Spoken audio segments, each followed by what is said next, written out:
The views expressed during the debate do not necessarily reflect the personal beliefs or opinions of the participants, organizers, or the hosting institution.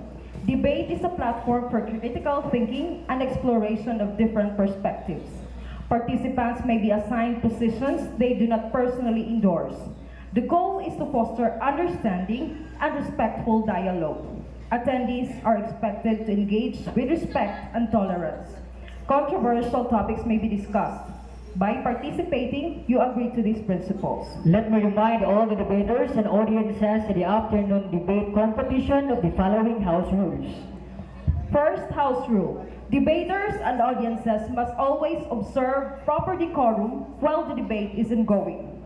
Decent behavior includes being presentable. Second, attendance is a must. Third, the audience must observe silence while the debate is ongoing. Welcome to the second inter-year level debate competition with a proposition. This house believes that the age of sexual consent should be set at 16. In many countries, laws regarding the age of sexual consent vary. Some jurisdictions set the age at 16, while others set it at 18. This debate aims to explore the implications and consequences of setting the age of sexual consent at 16 rather than 18. Who will emerge as champion? Only the noble excuse for debate is the search for the truth. For debate seeks the truth to move ourselves and our society. To begin our program, we would like to invite Ms. Irene Pretas to the opening prayer, and please remain standing for the singing of our national anthem to be conducted by Ms. Angeli May Pasis.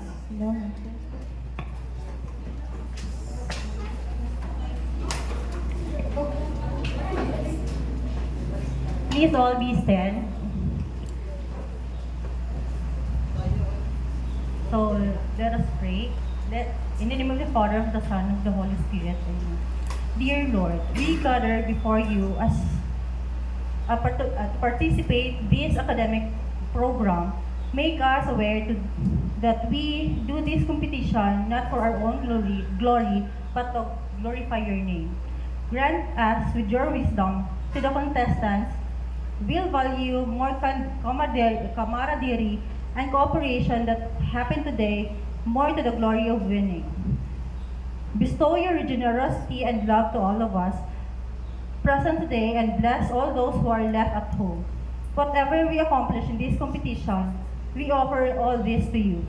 Let this competition serve as the way to praise your name and spread the good news of your love. We ask this through Jesus Christ, our Lord. Amen. In Jesus' name, in the name of the Father, and the Holy Spirit.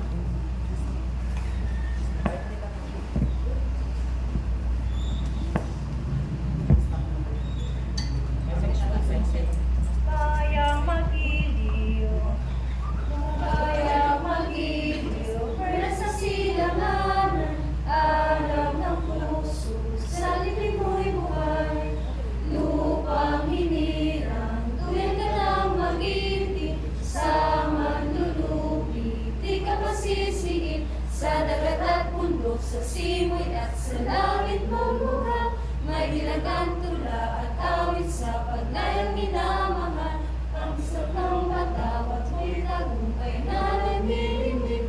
Ang bituin at alam ng kailan pang ay di magdidinig. Lupa ng araw ng luwan hatid pagsinta. Buhay langit sa piling mo. Ang ligaya ng pagpay ng aapit. Ang matay ng dahil sa'yo. You may now take your seats. In the course of the entire month of October, we witnessed the best speaker in our school and the most inspiring speeches from the youth. The Asian Parliamentary Debate Rules. The second inter-year level debate competition will follow the 3-on-3 Asian parliamentary style of debating, governed by the following rules, regulations, and guidelines. And this is the debate format. The Asian Parliamentary Debating Rules in the Parliamentary Debate Competition. Each debating match will consist of two teams. First, government side proposes and defends the motion. Second, opposition side refutes and negates the motion. Each side is composed of 3 or more members. The Constitution and order of speech. First, the Prime Minister. Second, the Opposition Leader. Third, Deputy Prime Minister. Fourth, Deputy Opposition Leader. Fifth, Government Whip. And sixth, the Opposition Whip. The members of the government side are the following. Prime Minister opens the debate, defines the motion, and advances arguments. Deputy Prime Minister refute at first instance the case of the opposition, re-establish the government's claim, and advance arguments. Government Whip makes an issue-based rebuttal of the opposition's case and summarizes the case of the government. The members of the opposition side are the following. Leader of the opposition responds directly to the case of the government by giving a direct clash and advancing arguments. May challenge the motion if the definition is challengeable. Next, the deputy leader of the opposition refutes the case of the deputy prime minister, reestablishes the case of the opposition, and advances on an argument. Third is the opposition whip, makes an issues-based rebuttal of the government, and summarizes the case of the opposition. And these are the time of speeches. Each speaker is allocated 5 minutes to deliver constructive speeches. One speaker from each side for the government. Prime Minister, Deputy Prime Minister for proposition is given 3 minutes to deliver a reply speech. The speakers will be speaking in the following order. First, Prime Minister, 10 minutes. Second, Leader of the Opposition, 10 minutes. Third, Deputy Prime Minister, 10 minutes. Fourth, Deputy Leader of the Opposition, 10 minutes. Fifth, Government Whip, 10 minutes. Sixth, Opposition Whip, 10 minutes. Seventh, Opposition Reply, 7 minutes. And lastly, Government Reply, 7 minutes. Point of information. During constructive speeches, a point of information may be raised by the opposing side after the first minute up to the 6th minute. POIs may be refused or accepted by the speaker. During reply speeches, no point of information may be raised. Reply speech is a comparative analysis of the strengths and weaknesses of the case of both sides.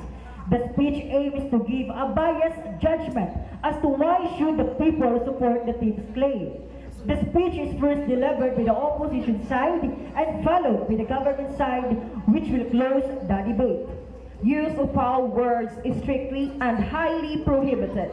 A 5-point deduction will be made for the first offense, and the team will be automatically disqualified if a second offense is committed. Asian parliamentary debate is assessed by an adjudicator panel composed of an odd number according to the following criteria. Matter, 40. The substance of the debate, the arguments, and evidence presented, and the logical reasoning and presentation of said arguments. Next, manner, 40. The style of delivery, the persuasion skills, and the conduct of the debaters. Method, 20. The response to the dynamics of the debate and observance of the rules of debate. At the end of every debate, each adjudicator will complete their adjudication forms.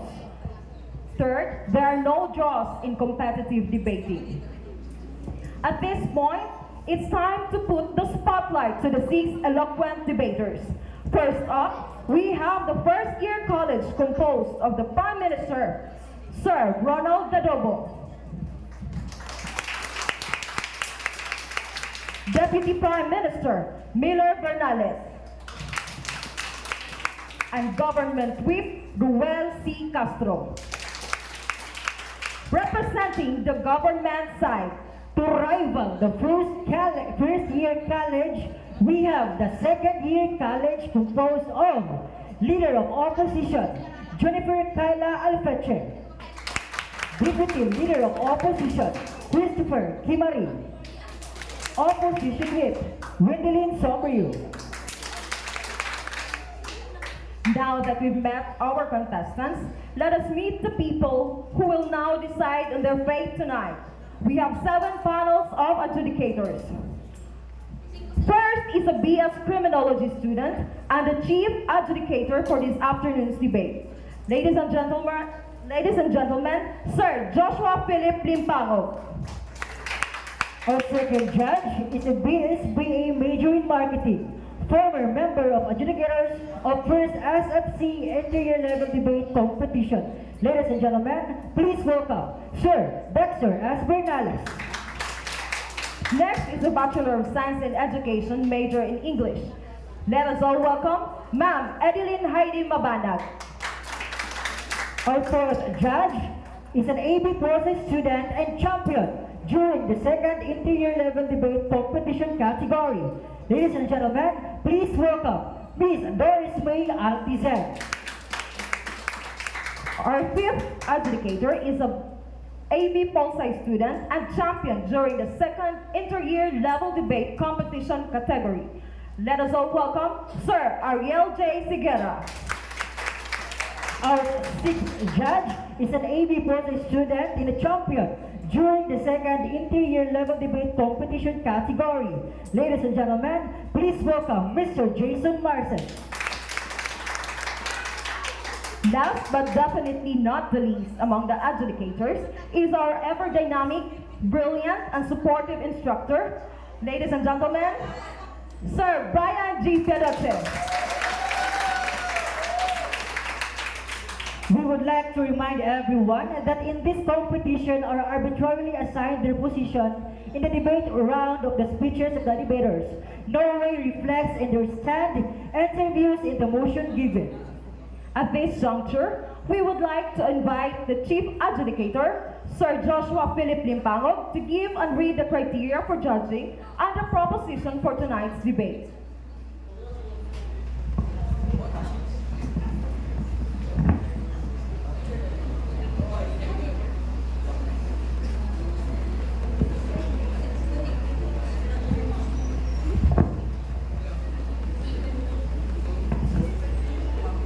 Criteria for judging: matter, the substance of the debate and the argument and evidence presented and the logical reasoning and the presentation to the said argument. Matter is all 40%. Manner, style of delivery, persuasion skills, and the conduct of debaters 40%. Method, the response to the dynamic of the debate and the observance of the rule of debate 20%. Overall is 100%.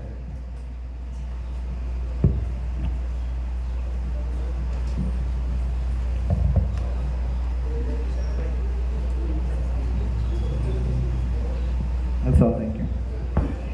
Thank you, sir. To open the debate, define the motion, and advance arguments, we may now call on the Prime Minister of the government side.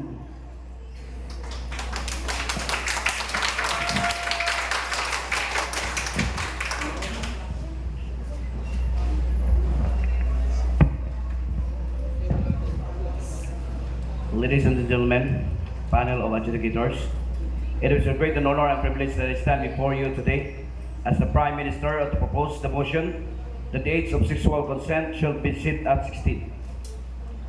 This is a crucial and timely debate that demands our utmost attention and consideration. First and foremost, I would like to extend my warmest greetings to each and every one of you. Your presence here today signifies your commitment to engaging in meaningful discussions and making informed decisions for the betterment of our society. Let us delve into the heart of the matter at hand. The age of sexual consent refers to the minimum age at which an individual is legally recognized is capable of giving informed consent engaged in sexual activity. Today, we gather to discuss the importance of settings in the age of 16, acknowledging the maturity and autonomy of all individuals at this stage of their lives. I would like to take a moment to dispel any misconceptions surrounding this topic. The age of sexual consent should not be confused with the legal age of maturity. Established by the Supreme Court in the Bangayan versus People case, we must understand the age of sexual consent within the context of minors, specifically individuals between 12 and not below 18 years of age. This discussion is crucial as it recognizes the capacity to give sexual consent It's separate from the capacity to act under civil law. By setting the age of sexual consent at 16, we align ourselves with the evolving understanding of consent and the rights of young individuals. It is imperative that we acknowledge their ability to make informed decisions about their own bodies and engage in healthy, consensual sexual relationships. Such recognition empowers our youth and upholds their autonomy. Furthermore, we must consider the legal framework surrounding the age of sexual consent. The passage of the Republic Act 11648, also known as an act as promoting for stronger protecting against rape Yeah, and Mr. sexual Speaker. exploitation and abuse. No, thank you, Mr. Speaker. Represents a significant step forward. This amendment to existing laws reflects our recognition that Speaker, 16 POI. No, thank you, Mr. Speaker. Sexual relationships. Addressing concern about the capacity of individuals to give sexual consent, we must take into account the Supreme Court's ruling in the Tologan case. This ruling acknowledges that a child can, in fact, give sexual consent, emphasizing the importance of evaluating POI, the Mr. circumstances and the context when such a consent is given. Age alone should not be the sole determining factor, but rather we must consider other elements such as coercion, influence, and interpretation. Mr. Speaker, POI. No, thank you, Mr. Speaker. Setting the age of sexual consent is at 16 does not diminish the significance of protecting young individuals from sexual exploitation and abuse. It is crucial that we continue to educate our youth about the healthy relationships, consent, and the imperative of natural communication. Furthermore, we must strengthen our laws, enforcing mechanisms to prevent, punish sexual offenses against minors. In conclusion, I firmly believe, Mr. Speaker, POI. no, thank you, that the settings of the sexual consent at 16 embodies the progressive and informed approach to the right and autonomy of our young individuals. It aligns with the evolving understanding of consent and acknowledges their ability to make informed decisions about their own bodies. Let us stand together and support this proposition and work towards creating a society that respects the right and autonomy of our young people. Once again, I extend my heartfelt gratitude to each and every one of you. Your presence here today, your commitment to this important discussion is the testament to your dedication to shaping a better future for our nation. Thank you and good afternoon.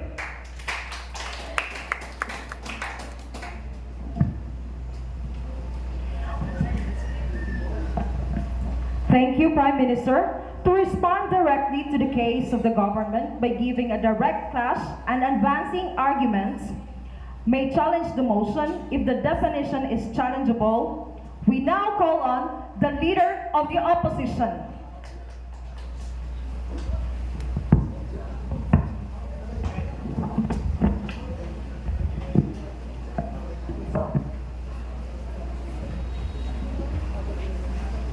The world is harsh and unfair that they agree this debate. However, it has never been an excuse for why it should be that way, and for why it is tolerate the unequal justices in our status quo. Today, as a leader of opposition, we stand before you with a Latin maxim, Verbale non est decendendum. The words of law, there can be no departure. This House believes that the age of sexual consent should be set at 16. While we acknowledge the importance of protecting the rights and well-being of young individuals, we strongly believe that setting the age of sexual consent at 16 is not the best interest of our society. Honorable adjudicators, friends, students, and co-debaters, good afternoon. Firstly, let the numbers speak.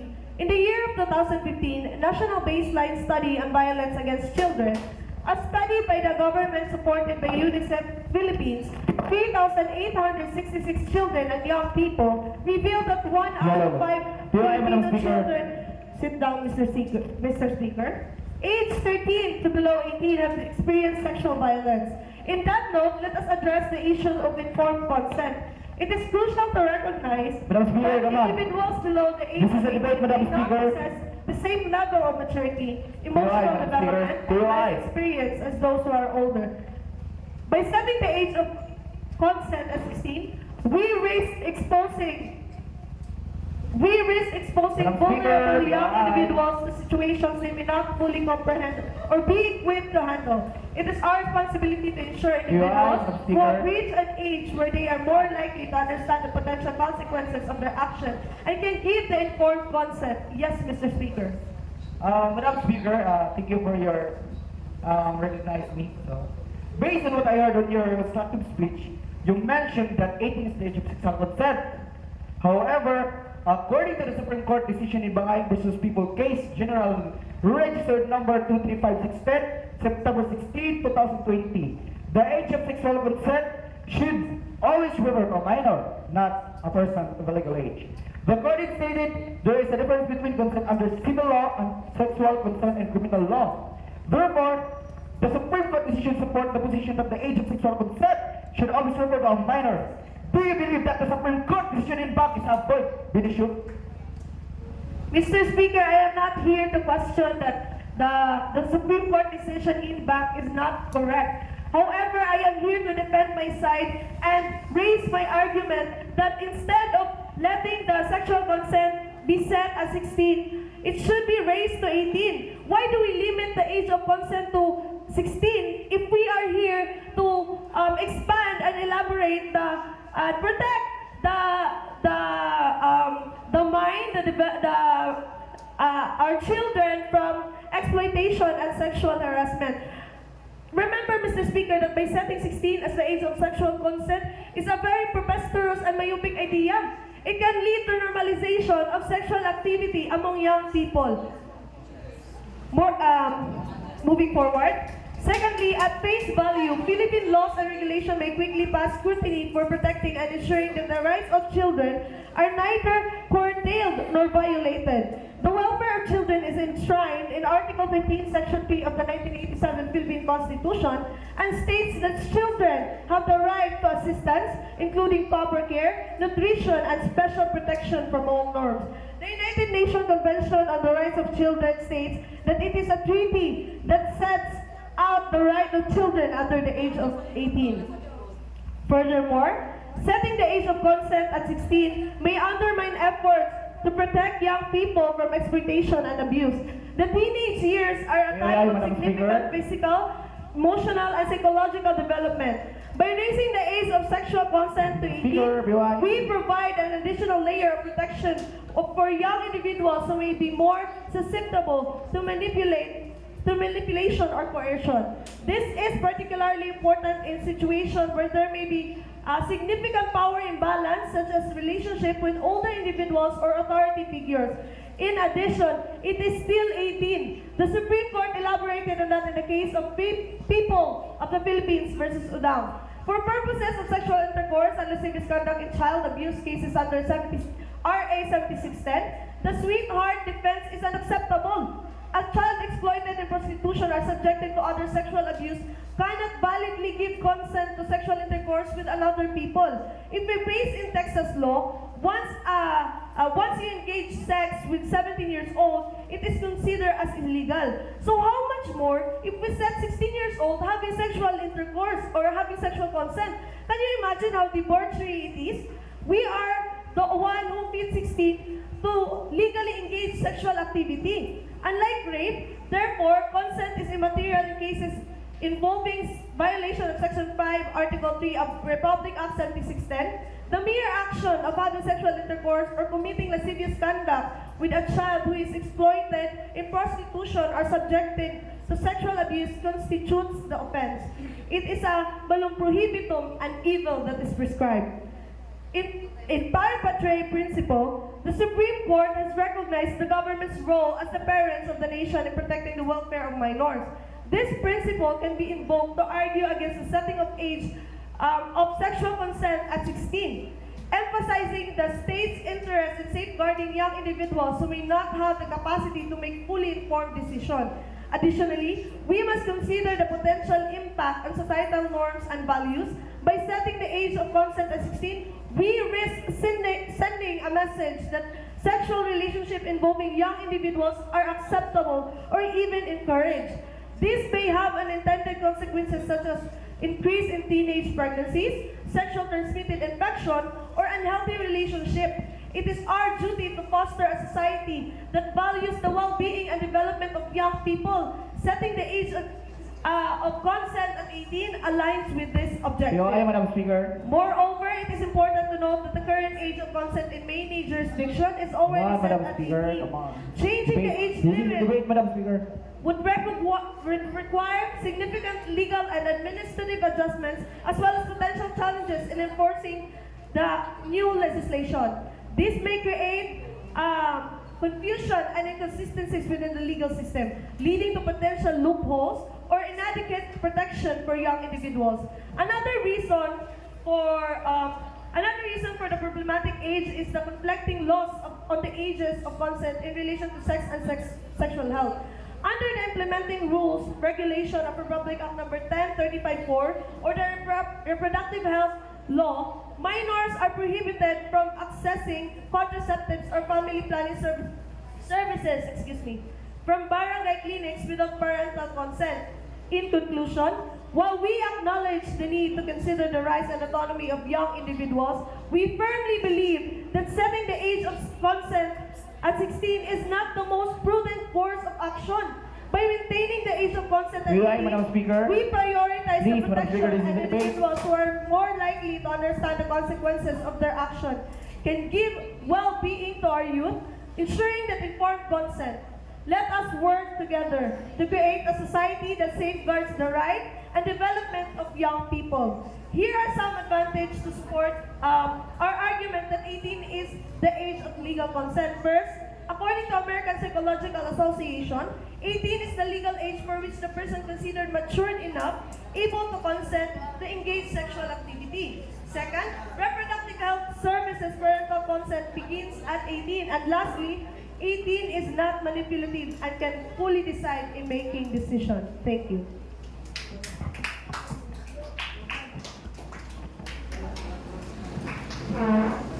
Thank you, Leader of the Opposition.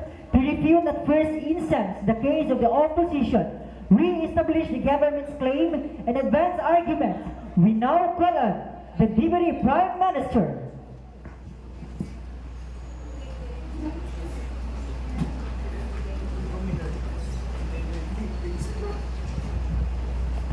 Good day, everyone, audience, panel of adjudicators, and especially to our opponent side.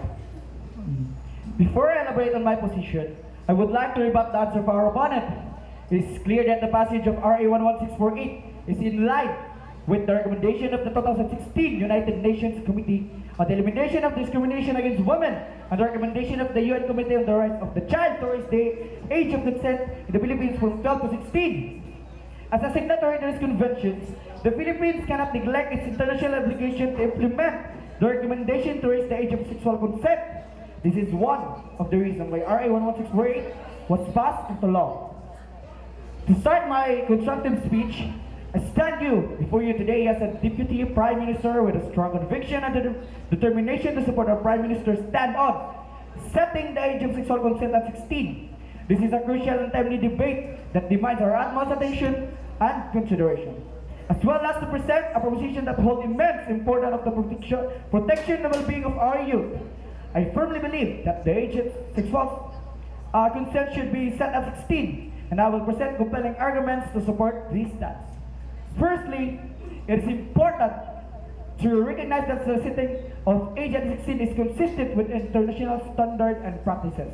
Many countries around the world have already set their age of consent at 16, including countries such as the United Kingdom, Canada, and Australia. By aligning our laws with these international standards, we demonstrate our commitment to upholding the rights of autonomy of individuals at this age. Point of information, Mr. Speaker. Yes, thank you, Madam Speaker. Please stand up. What is your point of information? Mr. Speaker, the aim of Republic Act 11648 is for ensuring safety and protecting rights. Do you agree with me, Mr. Speaker? Thank you for that wonderful I'm question. not yet done with my Madam- question. Oh, thank you. Sorry. I didn't even state my question yet. Now, how can you assure to surpass if you are the one to legally consider the age of sexual consent should be set at 16? Thank you for that wonderful question, Madam Speaker. So, the question of my opponent's side is already answered in the passage of RA 11648. Likewise reflects the legislative intent setting 16 at the threshold for giving sexual consent, no less than Senator Hontiveros, the principal author herself, categorically acknowledged the RA 11648 was passed for the purpose of raising the age of sexual consent from 12 to 16. The passage of the said law is also actually in line with the recommendation of the 2016 United Nations Committee on the Elimination of Discrimination Against Women and the recommendation of the Human Committee on the right of the child to raise their age of consent in the Philippines to 12 to 16. What is the significance of UN Convention?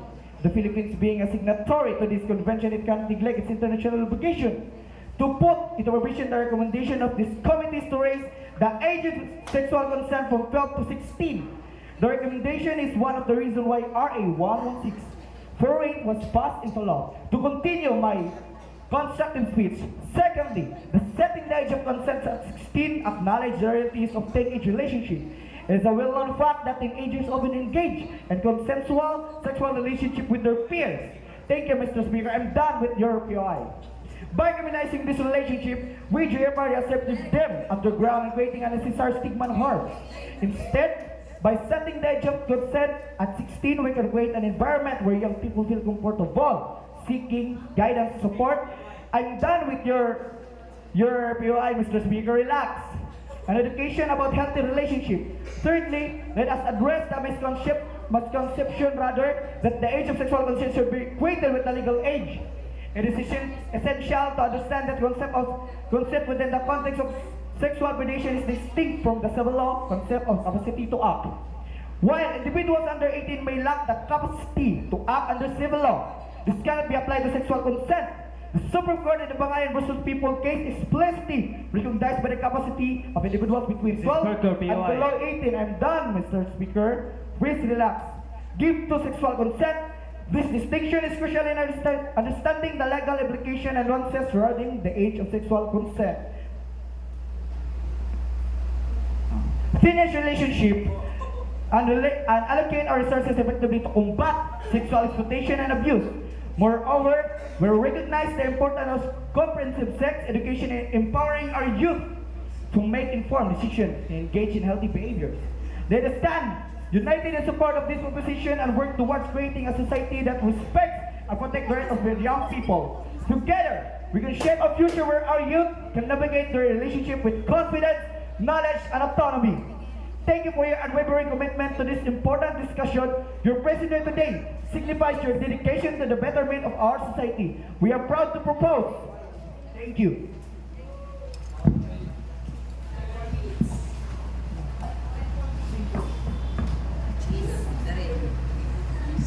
Hello.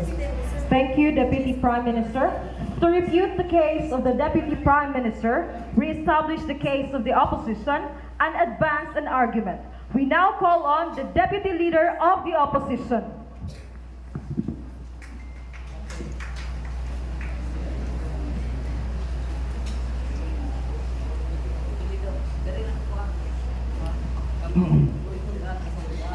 Honorable members of the House, we stand before you today to oppose the motion that the age of sexual consent should be set at 16. We believe that setting the age of sexual consent at 18 is a big mistake, and that it would ultimately harm the young people instead to protect them. There are several reasons why we believe setting the age of consent at 16 would be harmful. First, it is important to understand that the age of sexual consent is not the same as the age of maturity. According to the Family Code of the Philippines, establishes the legal framework for the family relations in the country. It sets the age of majority at 18, indicating that individuals below this age are still considered minors and subject to parental authority. By maintaining the age of consent at 18, we align with the legal age of adulthood and the rights and responsibilities associated with it. In addition, in the Philippines is a signatory to the Philippines Nation Convention on the Rights of the Child, which sets out the rights of the children and the obligation of the state to protect and promote. Thank you, Mr. Speaker. Article 34 of the UNCRC specifically addresses the need to protect children from sexual exploitation and abuse. By maintaining the age of consent at 18. No, thank you, Mr. Speaker. We uphold our commitment to the principle outlined in this Mr. Speaker, point of international information. treaty, setting the age of consent to 16 would arbitrarily Mr. Speaker, criminalize point sexual of activity information, between the please. consenting Mr. Speaker, age, point of even if they are information. both mature enough to understand and Mr. consent to Speaker, what they are point of doing. information. Yes, Mr. Speaker. You mentioned that the age of sexual consent was 12 before and is now 16 according to Republic Act 11648. Do you believe that RA 11648 is a wrong law? If so, can you cite any jurisprudence or Supreme Court decision declaring Republic Act 11648 unconstitutional? Yes, thank you for that wonderful question, Mr. Speaker. In your question, I answered that according to the Odang case, the Supreme Court elaborated that it's still 18. We didn't state that the age of sexual consent at 18 or 12. We are not questioning the Supreme Court decision. We're here to simply argue that the age of sexual consent should be set at 18. Because remember, according to the Family Code of the Philippines, the legal framework is that it sets the age majority at 18, indicating that individuals below this age are still considered minors and are subject to parental authority. Thus, by maintaining the age of consent at 18, we align with the legal age definition of adulthood and the rights and responsibilities associated with it. Moving on. By maintaining the age of consent at 18, we uphold our commitment to the principles outlined by this international treaty. Setting the age of consent at 16 would arbitrarily criminalize sexual activity between consenting teenagers, if they are both mature enough to understand and consent to what they are doing. We strongly believe that setting the age of sexual consent at 16 is not in the best interest of society. In the case of Malto versus People of the Philippines, General Rule number 164733, in the view of foregoing, the court finds the accused Michael Jean Malto E. Zarzadias guilty beyond reasonable doubt for violation of Article 3, Section 5A in Paragraph 3 in RA 7610, as amended, hereby sentence him to reclusion temporal in its maximum period or an imprisonment of 17 years. In Section 3, Supreme Court defined that the term children, which refers to a person below 16 years of age or those over but are unable to fully take care of themselves from abuse, neglect, cruelty, exploitation, or discrimination because of physical or mental disability or condition. According to our civil laws, a child cannot give consent to sign a contract. This is the rationale that she cannot capable to have carnal knowledge. Here are some disadvantages why 16 should not set for sexual consent.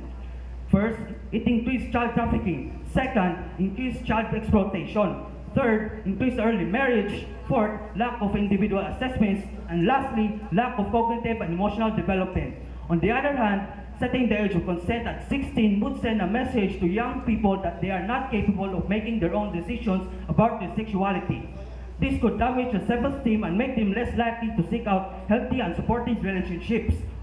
Instead of setting the age of consent at 16, I believe that we should focus on providing young people with the education and resources they need to make informed decisions about their sexuality. We should also work to create a culture where young people feel comfortable talking to their parents, trusted adults, and healthcare providers about their sexual health.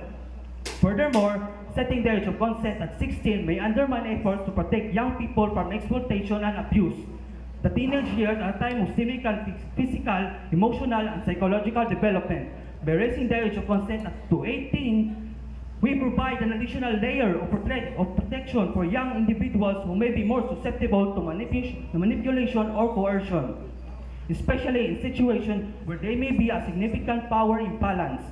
In addition, setting the age of consent at 16 would create this incentive for young people to seek help if they are being sexually abused. If a young person knows that having sex with their partner could result in criminal charges for both of them, they are less likely to come forward and report the abuse. This could put them at risk and abuse and exploitation. Additionally, setting the age of consent at 16 may send a message that sexual relationships involving young individuals are acceptable or even encouraged. This could have unintended consequences such as an increase in teenage pregnancies, sexually transmitted infections, or unhealthy relationships. It is our duty to foster a society that values well-being and development of our youth, and setting the age of consent at 18 aligns with this objective. Moreover, changing the age of consent would require significant legal and administrative adjustments, as well as potential challenges in enforcing the new legislation. This may create confusion and inconsistencies within the legal system, leading to potential loopholes or inadequate protection for young individuals. In conclusion, while we acknowledge the need to consider the rights and autonomy of young individuals, we strongly believe that setting the age of sexual consent at 16 is not in the best interest of society. By raising the age of consent at 18, we provide a greater level of protection for young individuals and align with existing laws and societal norms. Let us prioritize the well-being and development of our youth by maintaining the age of consent at 18. Instead, we should focus on providing young people with the education and resources they need to make informed decisions about their sexuality and create a culture where young people feel comfortable talking to their parents, trusted adults, and healthcare providers about their sexual health. Thank you. Thank you, Deputy Leader of the Opposition. To make an issue-based rebuttal of the opposition's case and summarizes the case of the government, we now call on the government whip.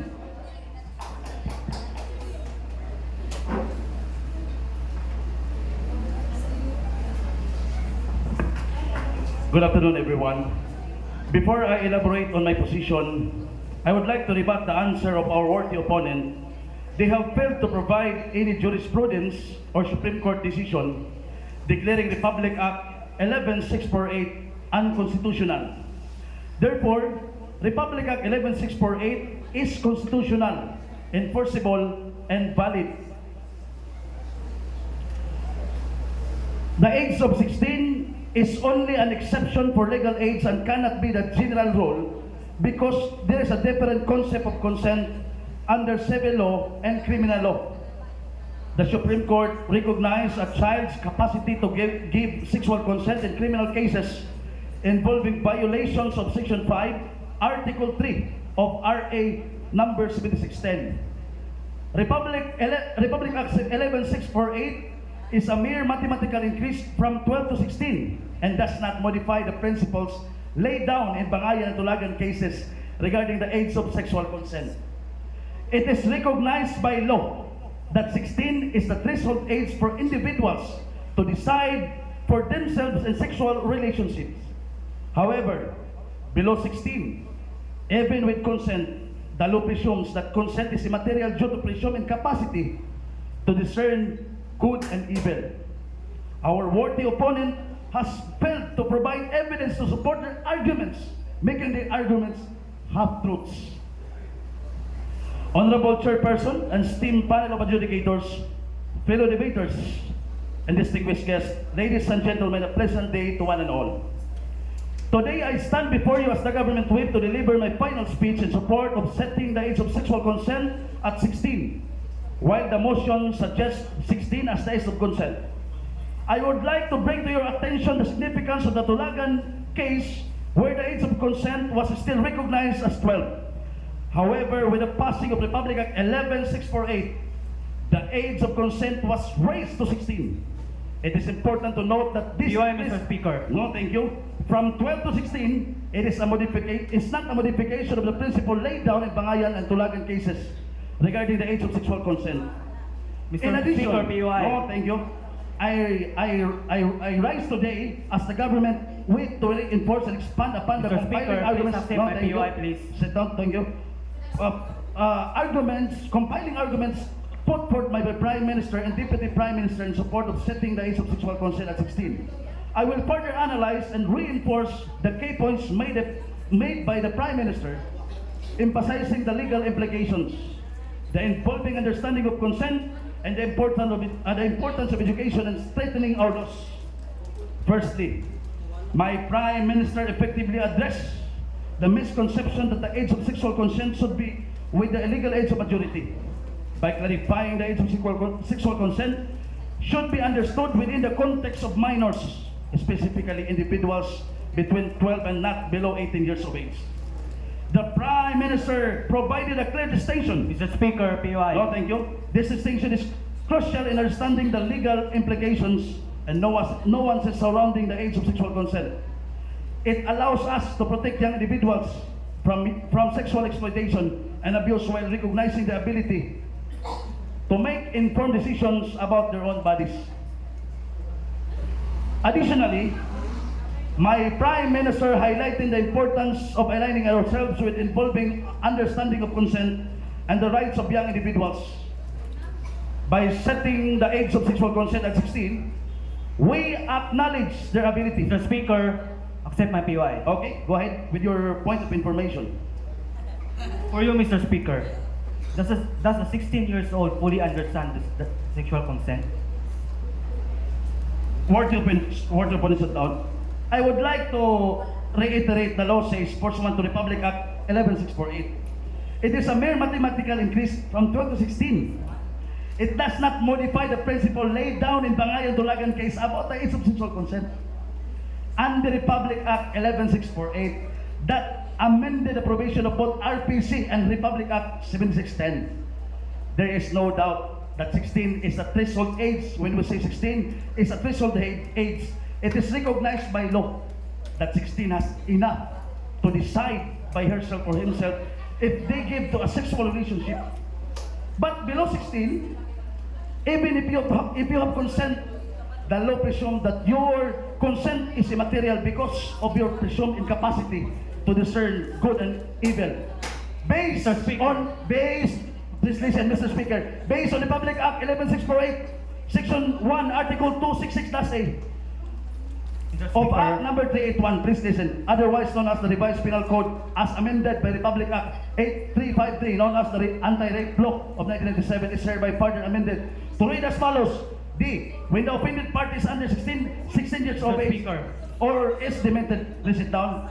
Section 2, Articles 3337 and 338 of Act number 3815, other known as the Revised Penal Code, are hereby amended to read as follows. Article 337, qualified seduction, the seduction of a minor 16 and over but under the 18 years of age. Article 338, simple seduction, the seduction of a minor 16 and over Mr. Speaker, but under 18 years of age. Mr. Speaker, word to opponent, there is no doubt that the age of sexual consent is 16. The laws is on our side. To continue my, thank you Mr. Speaker, to continue my constructive speech. Furthermore, my Deputy Prime Minister rightly mentioned the legal framework surrounding the age of sexual consent, specifically referencing Republic Act 11648.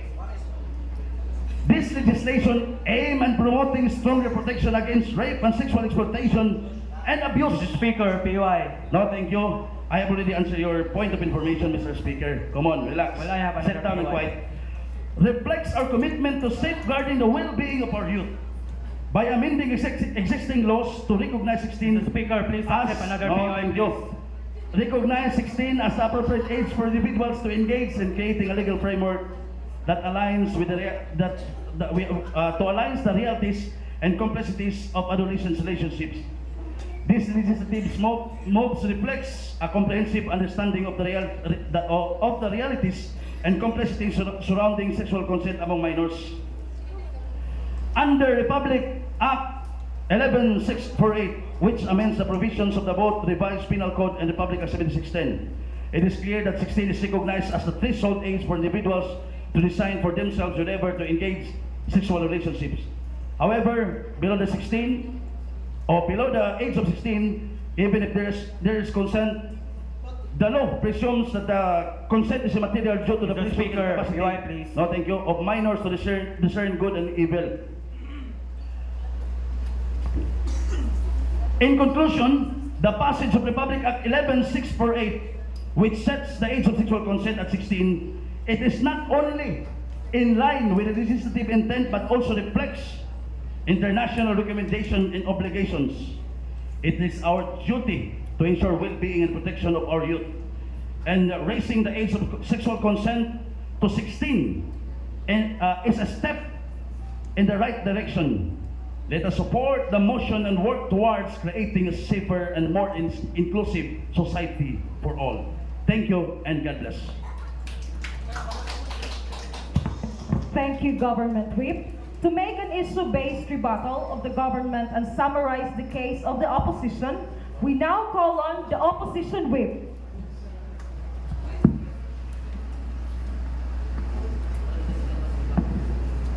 Honorable judges, students, and fellow debaters, good afternoon. Before I start my speech, I want to rebut the speech of the affirmative side in relation to Bangayan case. The affirmative side claimed that Bangayan case always refers to a minor when it's not.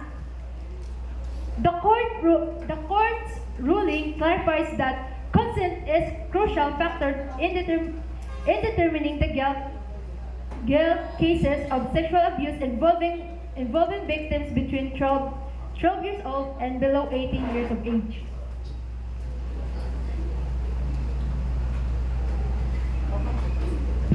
Today, I stand before you as the opposition whip to present our perspective on the motion. This House believes that the age of sexual consent should be set at 16. While we acknowledge the importance of protecting the young individuals from harm, we firmly believe that lowering the age of sexual consent is not a prudent decision. In the following points, I will present several key arguments to support our stance. First, we must consider that cognitive and emotional development of teenagers, adolescence is a time of rapid change, both physically and emotionally. At the age of 16, individuals are still in the process of forming their identities and making sound judgments. Their ability to fully comprehend the long-term consequence of the sexual activity may be limited. Setting the age of sexual consent at 16 disregards the fact that many teenagers not be fully prepared to make such life-altering decisions. This could potentially lead to increase in cases of teenage pregnancy, sexual transmitted infection, and other negative consequences. It is our duty to protect the well-being and the future of our young people, and setting the age of sexual consent at 18 is a crucial in achievement this. Furthermore, the United Nations Convention on the Rights of the Child, or the CRC, states that the children under the 18 years have right to privacy, the highest attainable standard of health, and protection from all forms of violence, including sexual violence. This widely ratified treaty is considered the most important international human rights treaty for children. As a signatory to the CRC, the Philippines has a legal obligation to uphold the rights of the children under the treaty, and setting the age of sexual consent at the 16 could be seen as a violation of the rights. Madam Speaker, when the information. Sit down, Mr. Speaker. We must carefully consider the long-term consequences of such decision. Secondly, another important information to consider the power dynamics that often exist between teenagers Why, and Mr. adolescents. Speaker? Sit down, Mr. Speaker. Adolescents are vulnerable to manipulation and coercion by those who Madam hold Speaker. authority. Sit down. Authority over them, such as teachers, coaches, and employers. This is a debate, Madam Speaker. I will answer your point of information later, Mr. Speaker. Indeed, one of the main criticisms of setting the age of sexual consent at 16 is that maturity levels vary widely among individuals. Some 16 years old may be emotionally and mentally matured enough to make informed decisions about their sexual activity, whilst others might not be. Okay, Mr. Speaker, what is your point of information? Thank you, Madam Speaker. Panel of adjudicators, the passage of Republic Act 11648 reflects the legislative intent that sitting at 16 as the threshold for giving sexual consent. According to Senator Rachel Ontiveros, the principal author, acknowledged the Republic Act 11648 was passed to raise the age of sexual consent from 12 to 16. Are you aware, Madam Speaker, that the passage of this law is in line with the recommendation of the 2016 United Nations Committee on the Elimination of Discrimination Against Women? Yes, Mr. Speaker, I'm aware. According to the American Psychology Association, that the 18 is matured enough. There's research shows that the human brain doesn't fully develop under the age of 25. And since 18 years old is close to that age, it is legal of majority. It prevents confusion and ambiguity because it is unison. Okay? And continue to my speech. Moreover, we must consider that legal implication of setting the age of sexual consent at 16, laws are designed to reflect societal norms and values. And in many societies, the age of 16 is still seen as a time of dependency on the parents or guardians. By setting the age of sexual consent at 16, in this point, we risk sending the society condones and normalize the sexual relationship at the age when individuals may not have the emotional maturity to handle them. This could lead to ethical and moral dilemmas. Additionally, the legal precedent set by cases such as People of the Philippines versus Udang and the Malato versus People of the Philippines indicate that consent is immaterial in cases involving violation of Section 5, Article 3 of the RA 7610. Changing the age of sexual consent from 18 to 16 would require significant legal and administrative adjustment, potentially leading to confusion and consistencies and potential loopholes within the legal system. Also, in the Bangayan versus People of the Philippines, the court's clarification that the consent of a child is material and may even be a defense in a criminal cases involving violation of the law. When the offended party is between 12 to 18 years old or above 18 under the special circumstances, shows that the law recognizes the vulnerability of minors and their inability to fully protect themselves from exploitation and abuse. Therefore, setting the age of consent at 18 is in line with the intent of the law to safeguard the welfare and the best interests of the children and young people. In conclusion, we firmly believe that setting the age of sexual consent is not the best interest of the society. Adolescents are still in the process of development and the potential for exploitation in grave concern. Society must prioritize the protection and the well-being of its youth. By setting the age of consent at 18 would be better reflect these concerns and ensure that the young individuals are making informed, responsible decisions. Indeed, the evidence and the legal implication of lowering the age of consent necessitate that we must act responsibly and maintain the current age of 18. While we acknowledge that there are valid arguments on both sides of this debate, it is our strong belief that we must go on the side of the caution to protect the rights and the well-being of young people. And for the affirmative side, remember this, that the spirit of the law is to give protection to the children, and these 16 years old are still children. We, the opposition side, proudly to propose. Thank you, Opposition Whip, for the comparative analysis of the strengths and weaknesses of the case of both sides. The speech aims to give a biased judgment as to why should the people support the team's claim. The speech is first delivered by the opposition side and followed by the government side, which will close the debate. We now call on the opposition to reply.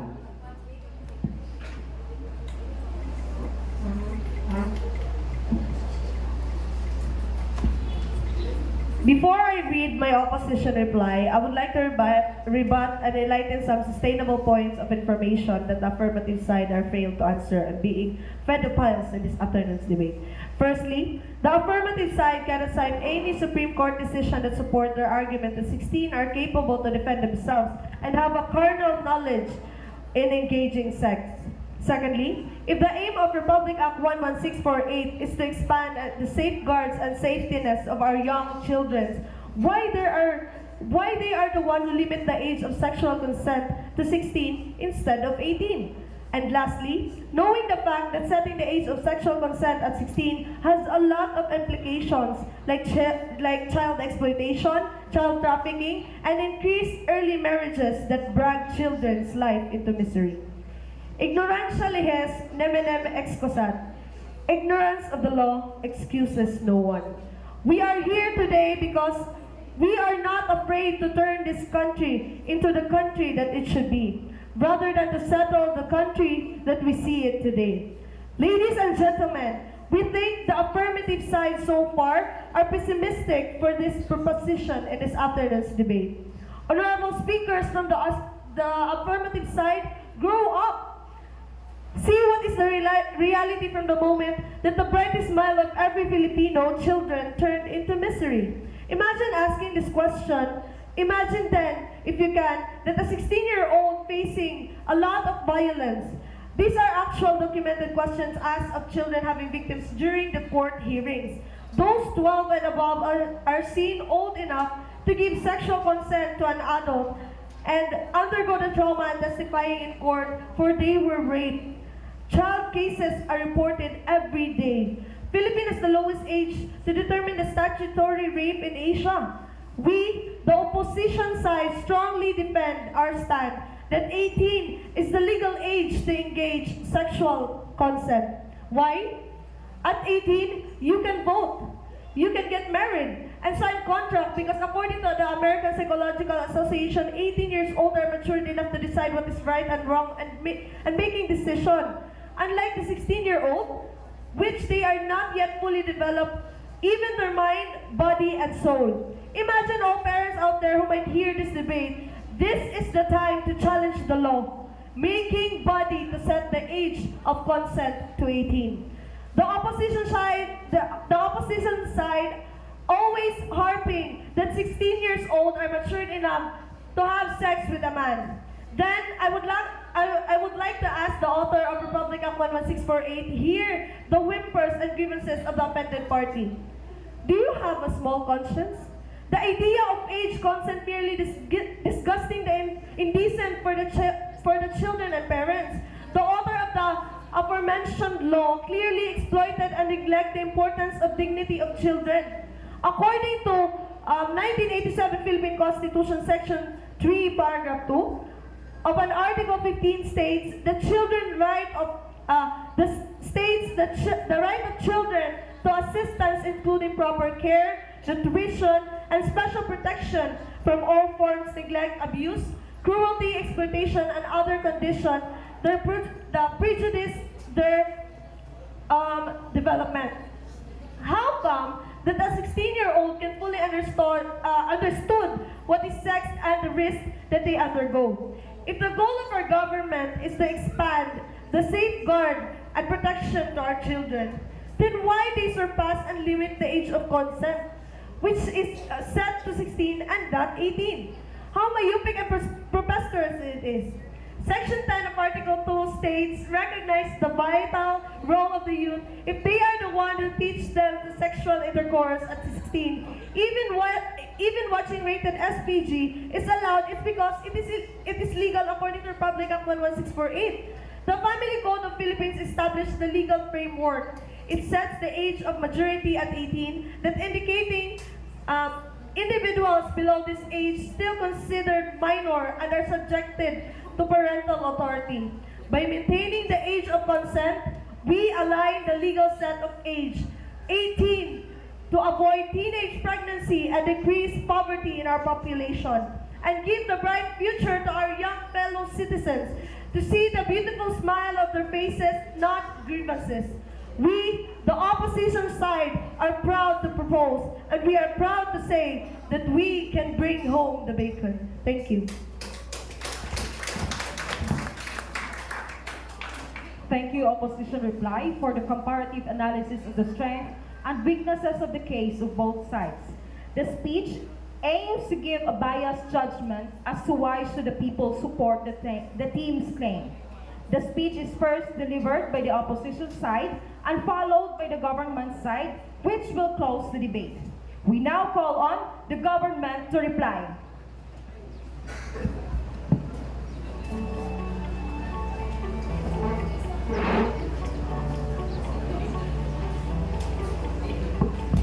Lolo. Audience, are you still there?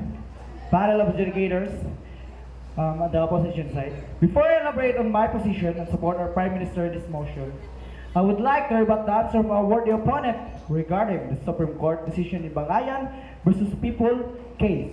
General number 235610, the opposition team's questioning of the authority of the Supreme Court is preposterous and laughable. The Supreme Court is the final interpreter of the law, and there is no question or issue that a person of legal age can validly give consent to a sexual act. The state that the age of sexual consent should refer to a minor, not a person of a legal age. Therefore, the opposition should review that jurisprudence and the Constitution says. Ladies and gentlemen, to start my constructive speech, as the reply speaker for government side, I would like to reiterate and reinforce the strong argument put forth by my esteemed colleagues in support of setting the age of sexual consent at 16. Firstly, it is important to clarify the definition of the sexual consent. The Supreme Court in the Bangayan versus People case made it clear that the capacity to give sexual consent refers to individuals between 12 and not below 18 years of age. This distinction is crucial in understanding the legal implication and ensuring the protecting of minors. Furthermore, the passage of Republic Act 11648, which amended the provision of both the revised Penal Code and Republic Act 7610, reflect the legislative intent to set at 16 the threshold age of giving sexual consent. This amendment aligns with the principle laid down in the Bangayan and Talugan cases, reaffirming that 16 is recognized by law as the age at which individual can make decision about engaging in sexual relationship. Furthermore, the passage of RA 11648 is only in line with our national laws, but also with international recommendations. The United Nations Committee on the Elimination of Discrimination Against Women and the UN Committee on the Rights of the Child have both recommended raising the age of consent in the Philippines from 12 to 16. As a signatory to this convention, the Philippines must fulfill its international commitments and incorporate this recommendation in its law. The passage of RA 11648 is a testament to our commitment to upholding international standards and protection the right of children and women. It is crucial to recognize that the setting the age of sexual consent at 16 strike a balance between protecting minors from exploitation and abuse while acknowledging their autonomy and capacity to make informed decisions. The law rightly presumes that individuals below the age of 16 may not have the ability to fully comprehend the consequences of engaging in sexual relationship and thus their consent and deemed immaterial. In conclusion, setting the age of sexual consent at 16 is not only supported by our national laws, but also by international recommendations. It is a necessary step to protect our youth and ensure their well-being. By raising the age of consent, we are sending a clear message that we prioritize the safety and autonomy of our minors. Let us support this motion and work towards creating a society that values the rights and protection of our youth. I'm proud to say, we bring home the bacon too. Thank you.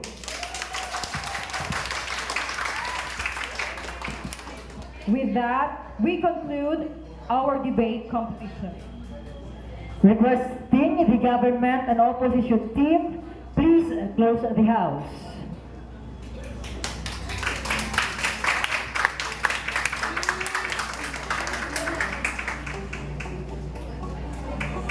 Now, we would like to request our dear adjudicators to discuss the result of the debate. In addition, the debaters and audiences in tonight's debate shall remain silent while our adjudicators discuss the final verdict for tonight's debate challenge.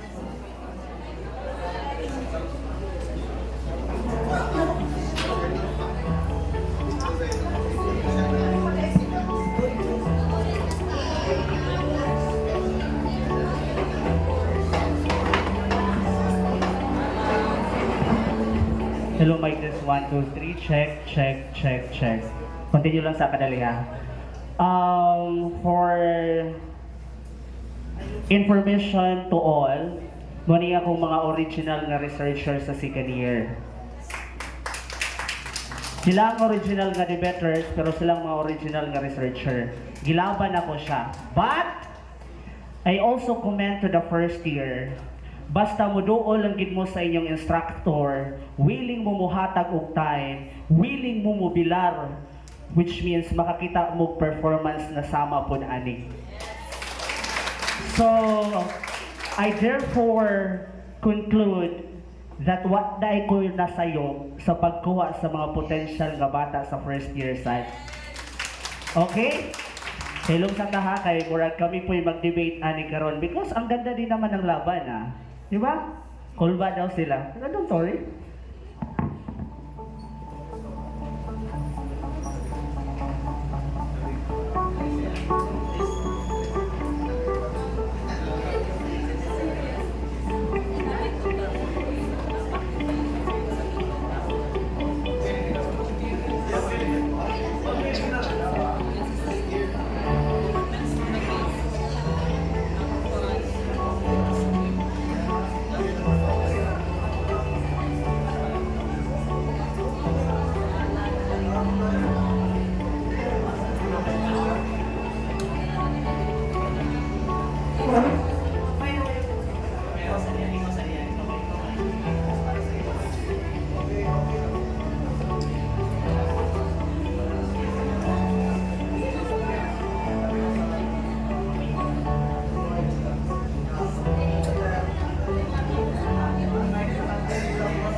Okay, before to announce the winner, ato sa talagaan of certificates and tokens ng ato ang mga beloved and eloquent panel of adjudicators.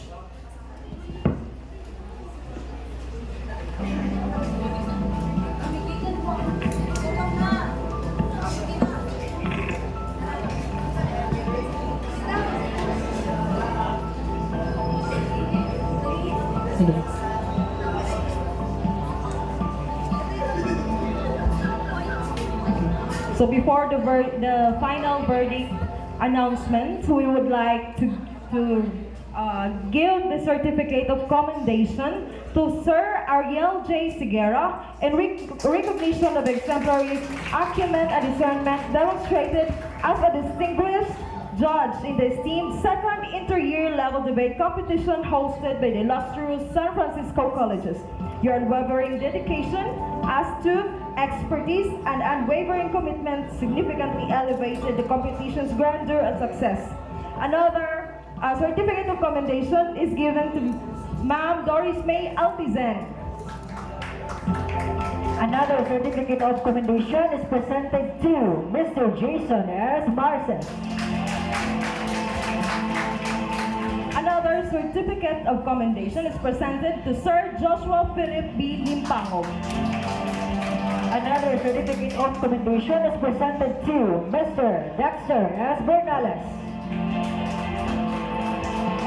Another certificate of commendation is presented to Ma'am Edlyn Heidi Mabana. The same certificate of commendation is presented to Ma'am Jennifer Kayla Alfeche.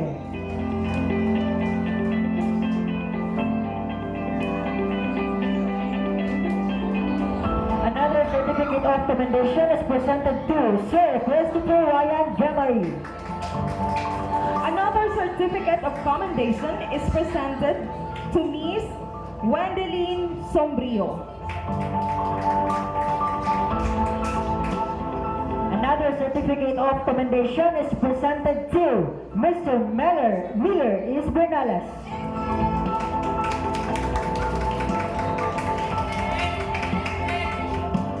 Another certificate of commendation is presented to Mr. Ruel C. Castro. Another certificate of commendation is presented to Sir Ronald B. Dedodo.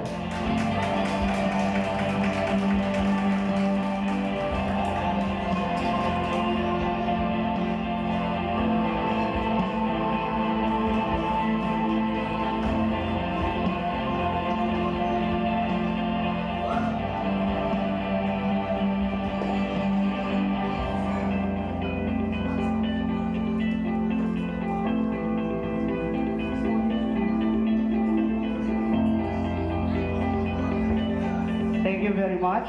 Take your seat. Our beloved, beautiful, and handsome Master of Ceremony. God is good! All the time?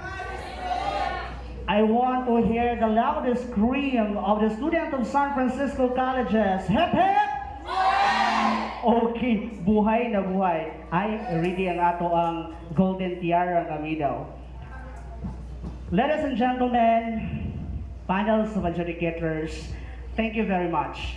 Di ba, ingon ako sa inyo ganina, dili lang sila ang nag-debate, pati kami nag-debate kung kinsa dyan ang mudaog. Lahat, in terms from the matters to manners to the method, pinag-usapan lahat.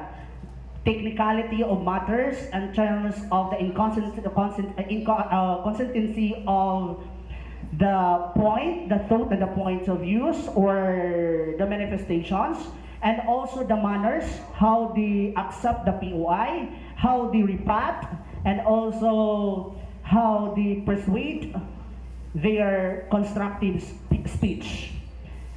Lahat technical. In terms of matter, halot lahat gilingin-linginan. In terms of the manners, gi-question both POI kung asa ang effective. But then again, usara gyud ang mananaog, and ang una na kong tawagon, mao ang winner. is an 4 versus 3 ang desisyon. Grabe kaayo, kahigpit or lapit ang laban. And the champion of the category B of Zikan Entry-Level Debate Competition 2023 is...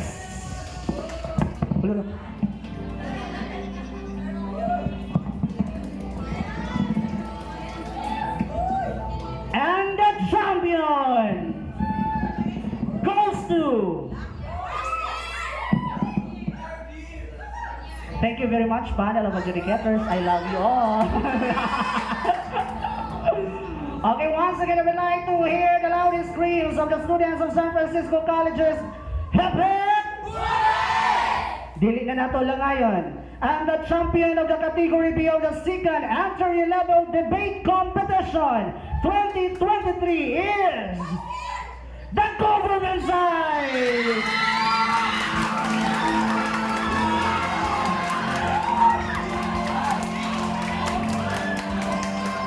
Okay, I would like to call on the opposition side to receive your medals. I would like to request all the adjudicators to be in front. To be in front, please, para atong duhulan ng atong opposition. Ang atong first place of the category B of second entry-level debate competition is the opposition side. A big round of applause, please. Miss Kyla Alfiche. Dari sa tunga, okay. Mr. Christopher Gallery. Miss Wendelin Sombrio. Diyan sa mo sa tunga, picture sa atong mga adjudicators.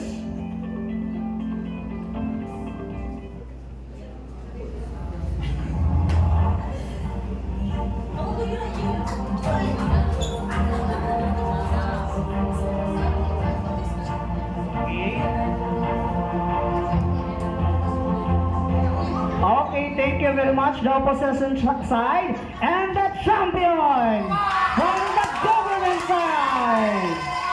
Please, stay lang mo, panel of adjudicator, please.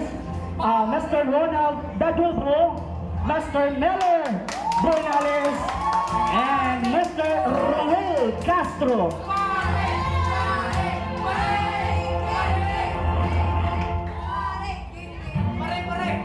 Okay, sa tunga mo please. Sa tunga pictures lang sa...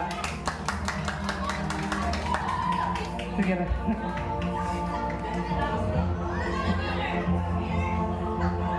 Okay, picture sa picture.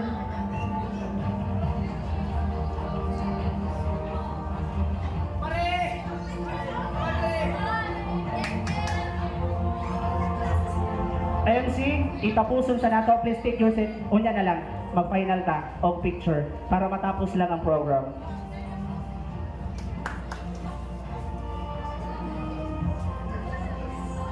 Congratulations to the winners and to all the debaters. Debate Challenge is an excellent way to enhance critical thinking, public speaking, and leadership skills. It was the great Roman orator and statesman Cicero who said, "The true aim of forensic oratory is threefold: to inform, to entertain, and to move." Since academic debate came to our shore, we have recognized the importance of including debate within the students' educational opportunities. It does not only provide the students with the means to consider significant public issues, but also allows them to develop the crucial ability to speak with clarity, confidence, and intelligence. Once again, thank you to our adjudicators, debaters, and audience for your active and conscious participation. Have a wonderful day.